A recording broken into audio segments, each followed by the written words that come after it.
Indramayu melaporkan. Indramayu AATV kabar hari ini.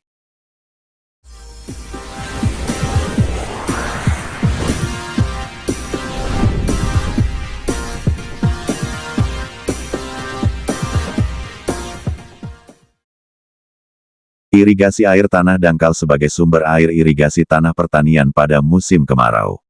Indramayu AATV mengkabarkan pada sektor pertanian, air merupakan salah satu unsur yang sangat penting. Agar tanaman pertanian dapat tumbuh dengan baik sepanjang tahun, air harus terjamin ketersediaannya.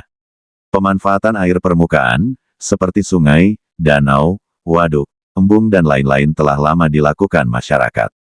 Namun demikian, karena kebutuhannya belum proporsional dibandingkan dengan ketersediaannya terutama pada musim kemarau, maka seringkali tanaman yang dibudidayakan pada periode tersebut mengalami kekeringan.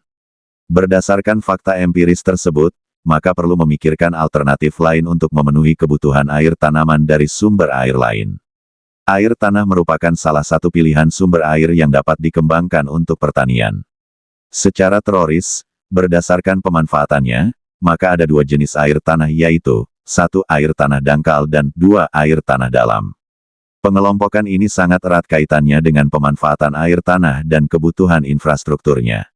Bagi daerah yang mempunyai potensi sumber air tanah yang dangkal, pemanfaatannya akan lebih mudah karena infrastruktur yang diperlukan lebih sederhana, sehingga dapat dikembangkan oleh petani setempat secara mandiri ataupun jika memerlukan dukungan yang masih pada tingkat yang relatif terbatas. Sumber air tanah dangkal umumnya terdapat di dalam lapisan-lapisan tanah yang tidak begitu dalam, sehingga memungkinkan untuk diangkat ke permukaan dengan menggunakan pompa. Pemanfaatan air tanah dangkal dari sumur-sumur yang diangkat dengan menggunakan pompa memerlukan biaya tambahan, baik untuk pengadaan pompa maupun pembuatan bangunan penampung reservoir sebagai tangki air. Oleh karena itu, perlu adanya dukungan pembiayaan.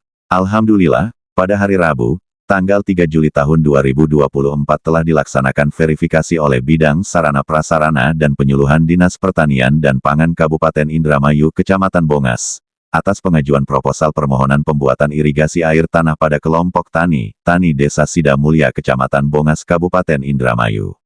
Semoga pengajuan proposal tersebut dapat terrealisasi sehingga dapat meningkatkan ketersediaan air irigasi pada lahan pertanian, terutama pada lahan kering dan hujan dan akan dapat meningkatkan IP, indeks pertanaman luas tanah dan produktivitas usaha tani yang pada akhirnya dapat meningkatkan pendapatan petani.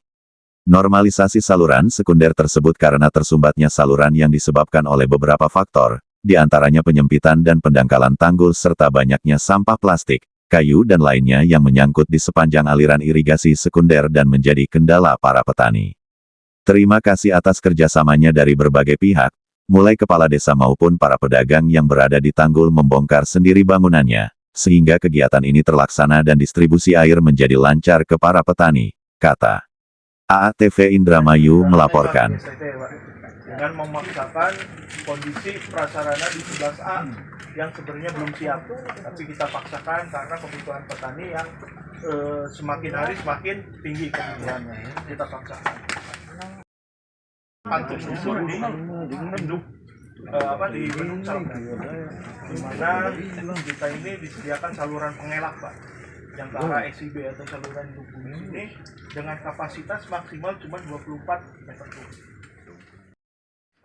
Artinya ini udah maksimal di SIT, Pak.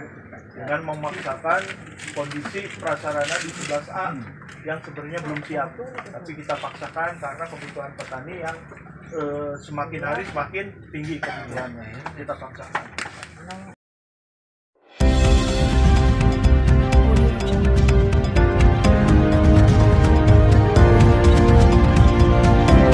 AATV Indramayu melaporkan.